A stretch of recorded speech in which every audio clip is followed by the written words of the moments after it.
台就出親噶嘛，唔係擂台啊嘛，你明？所以我打舞台有一次喺國內，成龍同阿李連杰拍部西片，話兩個要，跟住啲問我，你估成龍好打，因為李連杰好打，我都戇居，話你都你要問呢個問題啊，唔係我淨話咧，喂人哋拍電影人唔係打擂台啊，你話俾我聽佢兩個邊個好打，對拍電影有咩關係？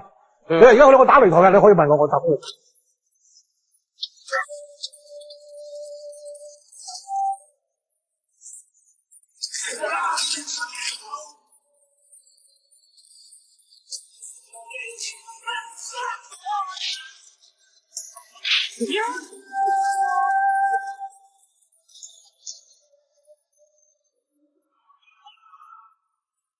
我而家想問喎，真係，你問咩？如果佢哋而家真係打擂台，邊個打得好咧？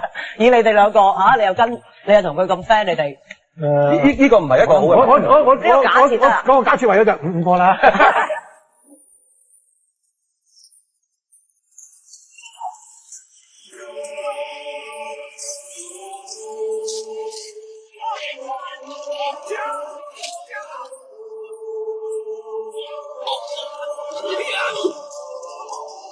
如果在实战的时候，你们俩谁更厉害呢？